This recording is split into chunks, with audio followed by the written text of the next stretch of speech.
Hello mga kaibigan. Kumusta? Welcome back to my channel. So sa bidyong ito ay tuturo ko naman ngayon sa inyo kung paano gamitin yung mga scroll sa Dark Force. Yes mga kaibigan, doon naman tayo ngayon. So ano pang hinintay natin? Let's go!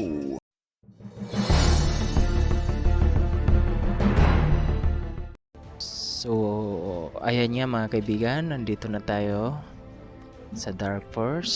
So, nakikita nyo ito mga kaibigan. Dito tayo sa scrolls. Yes. Meron tayo ditong 10 scrolls. Ito mga kaibigan, kung nakikita nyo, rockfall. Ito po ay nagbabagsagang mga bato mga kaibigan.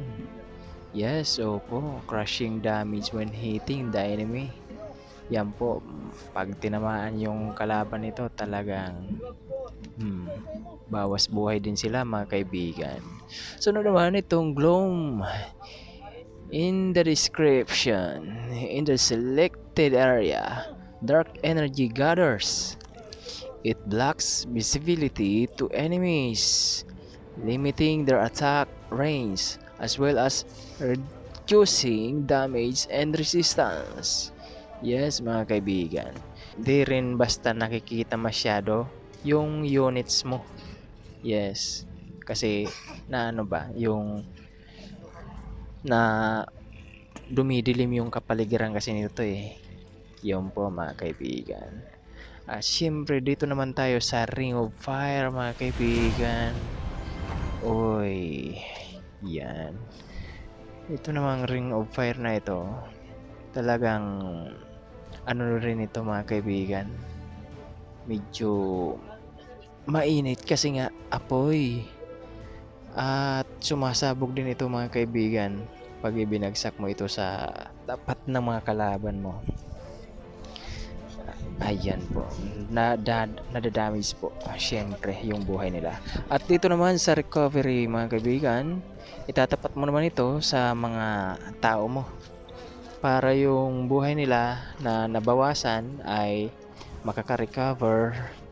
Tapos yun, pakunti-kunti siyang tataas uli yung ano nila, buhay back to normal. At ito naman Circle of Power. Ito mga kaibigan, masakit din ito sa kalaban pag ibinagsak mo ito mga kaibigan. Dito nga nakalagay dito sa description, a magic circle emerges in the selected area, inside which allied units and heroes receive a bonus to normal and critical damage.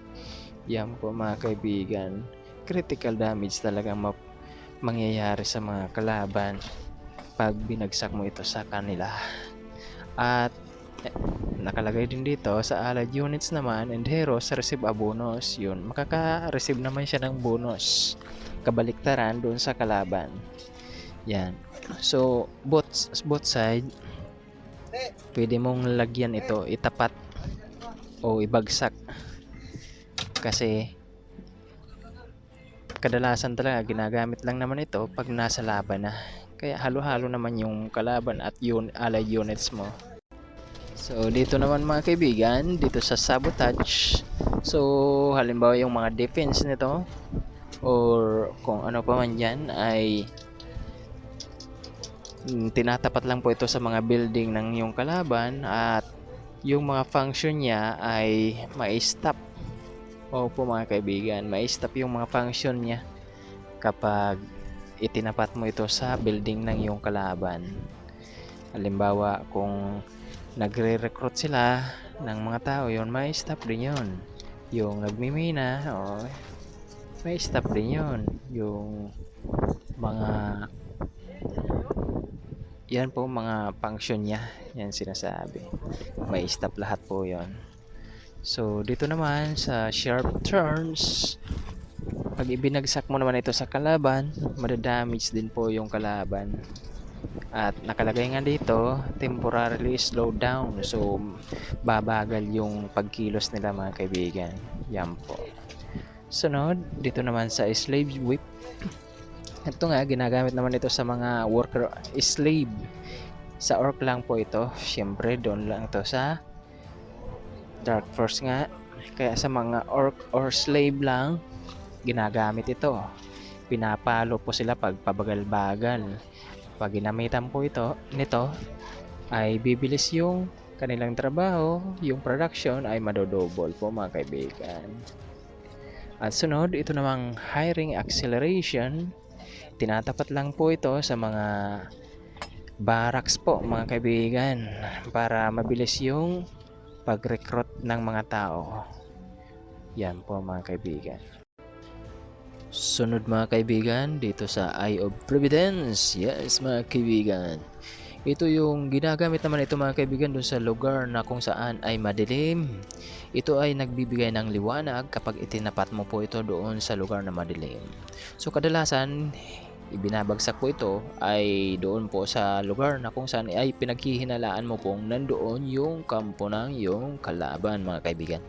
Para naman makita mo yung posisyon nila at mas madali mo silang malusob at para malaman mo yung kahinaan kung saan parte at siyempre doon ka papasok para mas matalo mo yung kalaban mo. So hanggang dyan na lamang po mga kaibigan ng ating video sa ngayon. So about po yan sa scrolls ng Dark Force. So abangan nyo po ang mga susunod ko pang mga video. Salamat sa inyong panonood. Sa hindi pa nakapag-subscribe, thank you. Sana naman po ay mag-subscribe na po kayo sa ating channel. Sige po, maraming salamat. Bye bye.